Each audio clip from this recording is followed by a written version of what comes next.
Assalamualaikum warahmatullahi wabarakatuh. Waalaikumsalam warahmatullahi wabarakatuh. Sebelumnya yang kami hormati Ibu Ayu Elvana SPD, yang saya hormati juga kawan-kawan semuanya. Sebelumnya izin kami mempresentasikan hasil diskusi kami, yaitu sistem otot rangka. Otot rangka juga disebut sebagai otot skelet. Otot rangka adalah salah satu bagian dari sistem gerak di tubuh manusia yang memiliki peran mendukung kemampuan motorik seperti berjalan, menggenggam, hingga mengunyah. Otot rangka terdiri dari 30-40% dari total massa tubuh. Otot rangka mengandung 50-75% dari seluruh protein tubuh.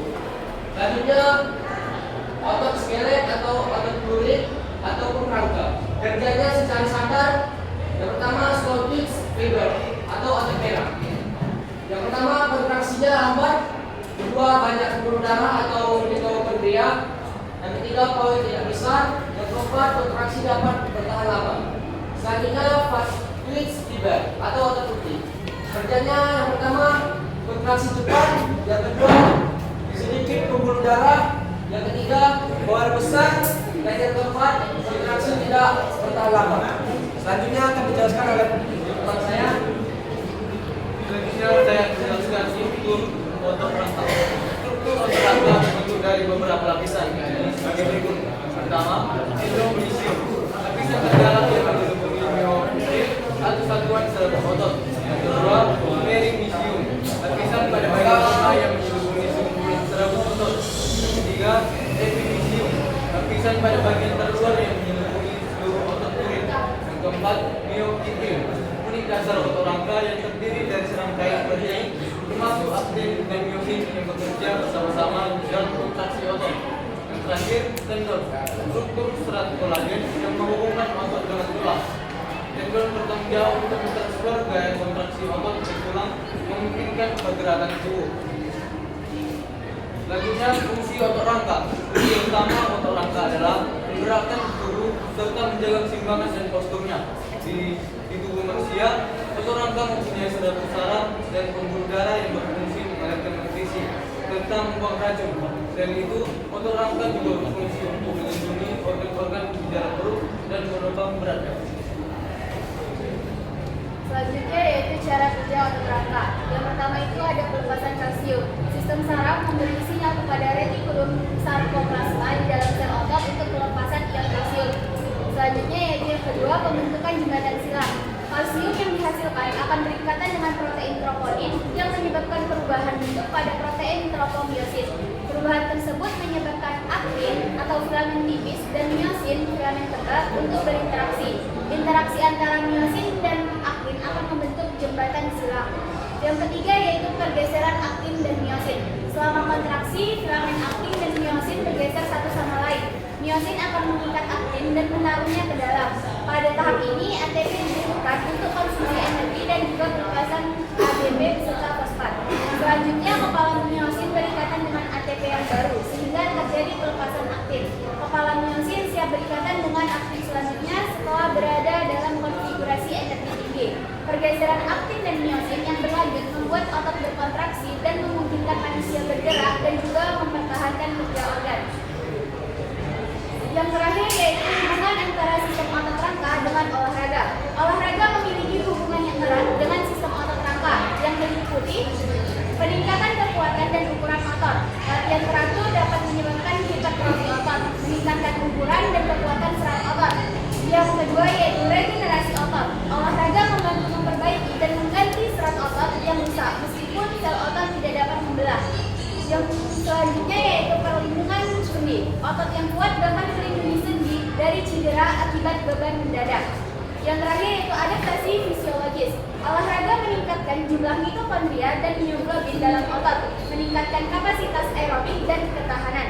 Secara keseluruhan, olahraga mendukung kesehatan dan fungsi optimal sistem muskuloskeletal. Baik, mungkin sekian materi yang bisa kami sampaikan. Sekarang kami membuka sesi tanya jawab pada saudara-saudara yang ingin bertanya. Kami persilakan.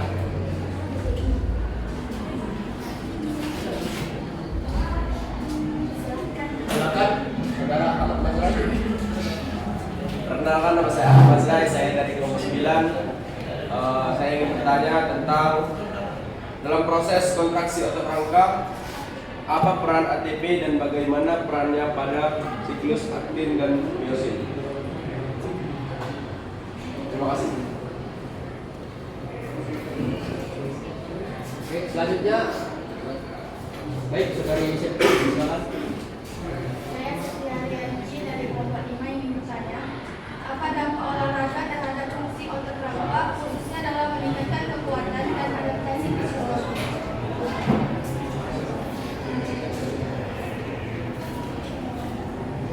Selanjutnya, lanjut. Baik, saudara Rizky, silakan. Perkenalkan, nama saya Sumarwan dari kelompok 2. Pertanyaan adalah, apa sih peran dari sel satelit dalam regenerasi otot citra? Baik, terima kasih saudara Rizky.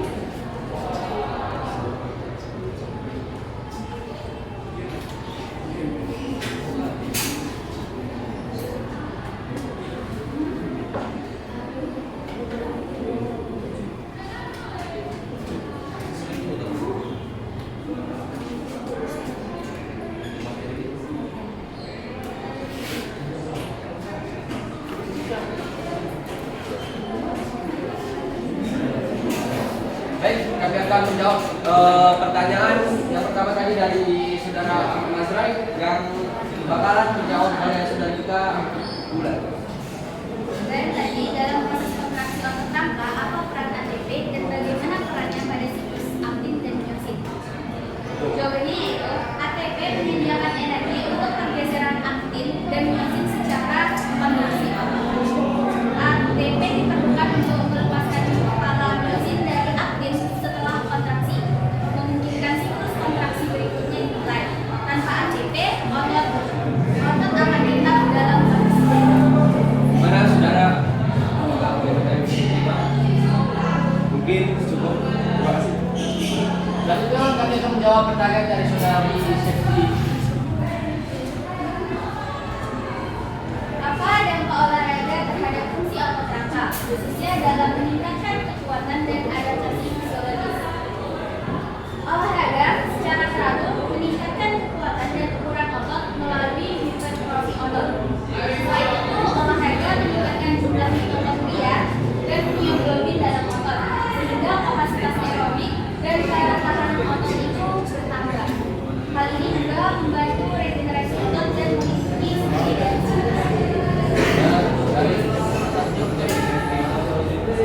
Terima kasih. Selanjutnya kami akan menjawab pertanyaan dari saudara Rizky. apa peran sel satelit dalam regenerasi otot setelah cedera? Sel satelit berfungsi sebagai cadangan untuk membantu regenerasi otot setelah terjadi cedera. Ketika serat otot mengalami mikrotrauma akibat latihan berat, sel-sel satelit ini akan diaktifkan dan berkontribusi dalam membentuk serat baru untuk menggantikan jaringan yang rusak. Proses regenerasi ini penting untuk memulihkan fungsi otot, asalkan tubuh mendapatkan cukup oksigen dan istirahat yang memadai setelah latihan. Baiklah, Ada 5 ya? mungkin cukup sekian presentasi dari kelompok kami. Kalau ada kata-kata atau jawaban kami yang salah, kami mohon maaf. Kami dari kelompok 3 izin undur diri. Assalamualaikum warahmatullahi wabarakatuh. Selamat malam. Waalaikumsalam warahmatullahi wabarakatuh.